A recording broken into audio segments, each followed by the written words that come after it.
Hey guys, welcome back to the Daily Special. Today I'm bringing you a new series entitled What I Learned in Culinary School Is. I'll be sharing all the tips and tricks I've been learning through my journey in culinary school with you. Today is the first episode and I thought it was pretty appropriate to show you guys how to make chicken stock. It was one of the first lessons I learned in culinary school and it's perfect for this time of year. You can use it in stews, pan sauces, gravies. You can use it for whatever your heart desires. And it's so easy to make. So don't be intimidated by how long it might take or by how many steps are involved because it's not much to do on your part. It's pretty simple. So let's hop right into it. So I'm just showing you the ingredients we're going to use for this chicken stock. We have some fresh thyme and rosemary, some ginger, 2 stalks of celery, 1 giant leek. We also have some garlic, some carrots, some black peppercorn, an onion, and 3 pounds of chicken bones. Now, the chicken bones, you can use backs of the chicken. You can use wingtips. I like to save my wingtips and just throw them in a freezer bag for when I'm making wings because I don't really like the wingtips on the wing sometimes. You can also use whole chicken carcasses. So sometimes I'll cut the meat off of the chicken, of a whole chicken to get pieces, and I'll just freeze the carcass and save it for later. Stock is the perfect time to use all of those chicken pieces that you would normally throw away. So we're going to start off by dumping our chicken bones into a large stock pot, and then you want to cover those chicken bones with water and make sure the water is cold and that is 1 to 2 inches above the chicken bones. Then we're going to place that on the stove over high flame and bring it to a boil. We're going to let this boil for about 5 minutes. And then we're going to strain it. And I'm going to tell you why we strain it in a few, but let's get back to it. Now, to prep our aromatics, we have our thyme and our rosemary, and I'm just throwing that into a bowl. And I'm portioning out some peppercorns. So I use about 15 peppercorns and throw 2 bay leaves in there as well. For the ginger, all we're doing is slicing it right in half. Now, you can leave the skins on every vegetable you have. I just scrub them with a brush so that they weren't dirty, but the skins are perfectly fine to leave. Same for the carrots, we'd split them right in half. Now, the reason we are cutting these vegetables in such large pieces is because we don't want them to be mushy in our stock. If we would cut them into small dices, they would cook super fast, which means there's gonna be particles in our stock and it's gonna be cloudy. It won't be as clear as we would like it. So we're gonna do the same for the onion, for the celery, and for the leek. As you can see, I'm cutting the onion right in half, leaving the skins on. That paper is fine because later we're gonna strain the stock, so it won't be in your final product.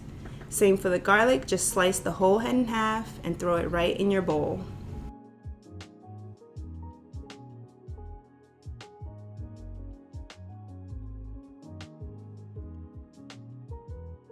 Now for the leek, we're gonna peel off that first, or maybe the first 2 layers of the leek.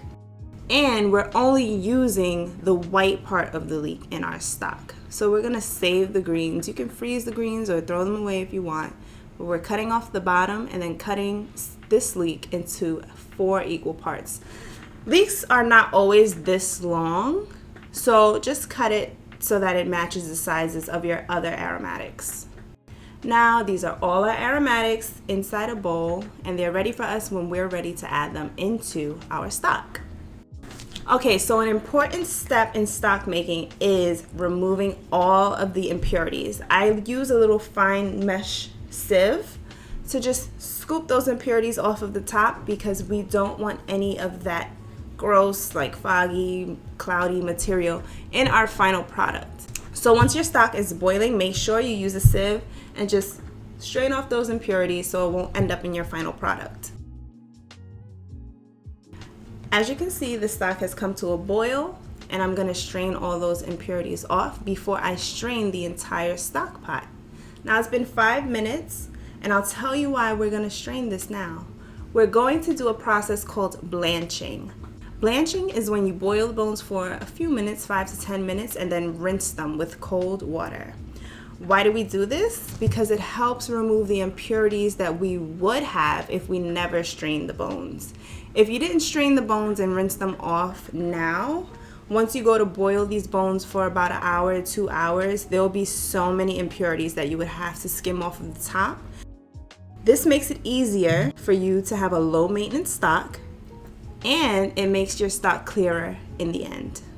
So now, since all of that is drained, we're gonna clean out our pot. That's an important step too, because we don't want any of that material inside there. And then we're emptying our bones back into the pot and covering with cold water again, making sure that it's 1 inch to 2 inches above the bones. Return that to a boil. As you see, I'm taking off the impurities, and then leave it at a simmer for about 2 hours.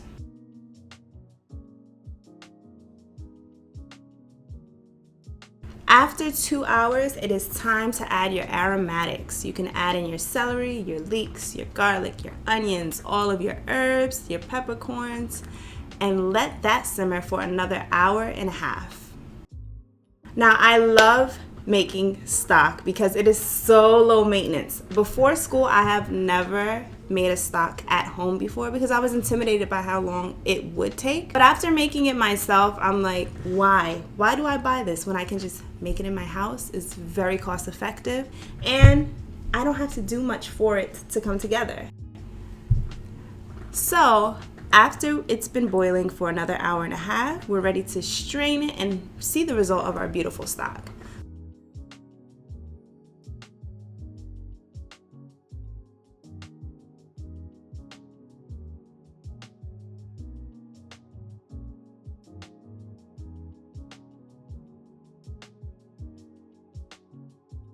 So I'm just taking out all of the herbs, all of the chicken bones, all of the vegetables, and I'm putting it over another large pot to catch the stock that drips through.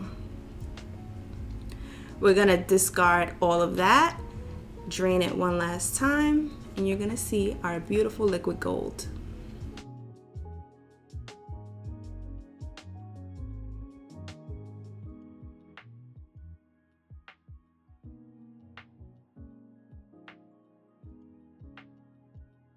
Now, there's gonna be some impurities on the top still, and you can just use your sieve again to remove them. I find this tool is the easiest to use because it's very fine, so it catches pretty much everything.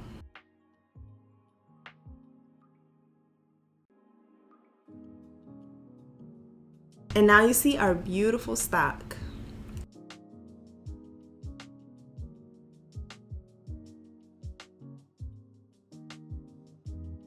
To cool it down, this is what I learned in school, you have to put it in a large bath of cold water with ice surrounding it. Of course, use way more ice than I used here, but I didn't have that much on me.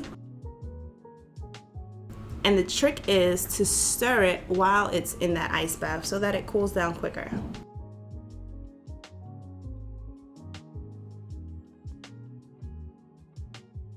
You can store this chicken stock for about 4 to 5 days in the refrigerator or for at least 6 months in the freezer. I like to use the deli quart containers. I found these on Amazon. They're so airtight, they don't leak, so it's perfect to put in the fridge or the freezer and not have to worry about anything happening. But to be on the safe side, you can wrap them up with plastic if you're a little nervous that a leak might occur.